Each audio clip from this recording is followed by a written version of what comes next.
চিন্তাত যদি সুন্দৰতা আৰু উদাৰতা থাকে তেন্তে আশে-পাশে থকা প্ৰতিটো বস্তু বা ব্যক্তিক সুন্দৰ আৰু ভাল লাগিব।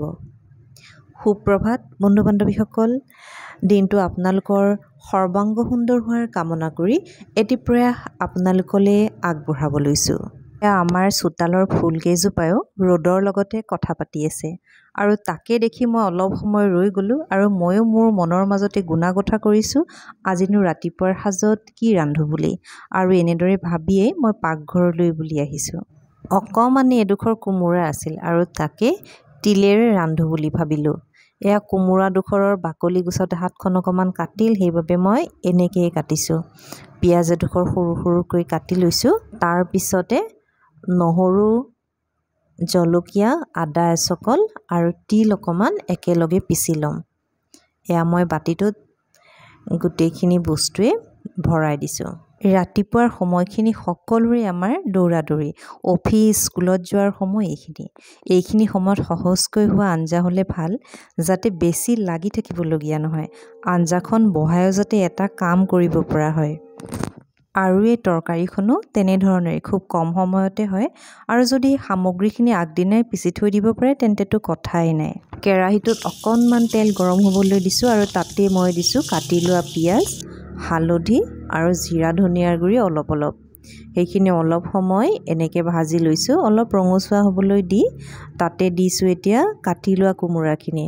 মই এই ভাজিখনৰ প্ৰথম সোৱাদ লৈছিলোঁ পছৰিয়াত থকা মোৰ ভনী চুমিৰ ঘৰত। চুমিয়ে বৰ ধুনীয়াকৈ এই কোমোৰা আৰু তিল ৰান্ধি খুৱাইছিল আৰু খাই ইমানেই ভাল লাগিল। তাৰপিছত তাইৰ পৰাই মই শিকি ল'লোঁ কেনেকৈনো এই ভাজিখন ৰান্ধিব পাৰি, আৰু তাই শিকাইছিল। তাৰপিছত এতিয়া মই মন গ'লে এনেকৈ ৰান্ধোঁ আৰু খাওঁ। তাৰপিছত ইয়াতে সোৱাদৰ জোখত নিমখখিনি দিলোঁ, দি পেলাই অলপ সময় লৰাই ভাজি লৈছোঁ। আৰু আপোনালোকেনো কেনেদৰে কোমোৰাৰ জুতি বেলেগ বেলেগ ধৰণে লৈছে জনাবচোন, তেনেদৰে ময়ো খাই চাম। আৰু এতিয়া ইয়াতে দিম আদা, তিল, নহৰু, এই যে গোটেইখিনি পিচি লৈছিলোঁ সেইখিনি দি অলপ সময় লৰাই ইয়াতে অকণমান পানী ঢালি দিম আৰু পানীখিনি দি অলপ সময় উতলিবলৈ দিম। এইটো ধৰক আমাৰ অসমীয়া খাদ্য সম্ভাৰত, মানে আমাৰ অসমীয়া জুতিত সকলোৱে জনা, যেনে হাঁহে কোমোৰাই আৰু কোমোৰাৰ চকল ভাজি, মানে জালি কোমোৰাৰ চকল ভাজি, বা মাহৰ দালিটো ডাঙৰকৈ কোমোৰা কাটি দি পেলাই খাই ভাল লাগে। আৰু যদিহে কোমোৰা পচিবলৈ ধৰে তেতিয়াহ'লে কোমোৰাখিনি চেপি তাৰে পানীখিনি উলিয়াই অকণমান সৰিয়হ পিচি লৈ পাতত দিও খাই ভাল লাগে। বহুতে তাৰে লগত মাছো পুৰি পেলাই দিয়ে বাৰু, একেলগে মাছখিনিও দি পেলাইও খাই, তেনেদৰেও খাই পাইছোঁ। তাৰ বাহিৰেও যদি কিবা বেলেগ জুতি আছে জনাবচোন, খাই চাম। আৰু মোক এই ৰেচিপিটো শিকোৱা মোৰ ভনী চুমিৰ এখন ফটো মই ভিডিঅ'টোৰ লগতে সংলগ্ন কৰি দিছোঁ। তাইকো আপোনালোকে মৰম দিবলৈ নাপাহৰিব দেই। যদিও এতিয়া 2টি সন্তানৰ মাতৃ হ'ল, তথাপিও মোৰ মনতহে আগৰ সৰু অকণমানি চুমিজনীয়ে হৈ আছে। এয়া মোৰ ভনী চুমি।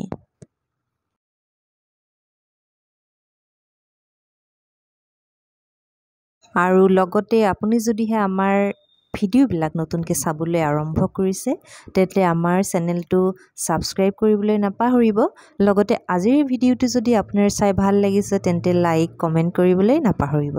কথা কৈ থাকিলে পিছে উৰকে নপৰে। আৰু যিয়ে নহওক, এতিয়া মোৰ ৰন্ধা পৰ্বটো শেষ, মানে কোমোৰা ভাজিৰ লগতে এফালে মই বহাইছিলোঁ পটল ভাজিও হৈ গ'ল গোটেইখিনি। এতিয়া খাবলৈ বুলি এয়া ৰেডি কৰিছোঁ। বাৰু আজিলৈ আহিছোঁ আতে, ভালে থাকক। পুনৰ লগ পাম আন এটি ভিডিঅ'ত।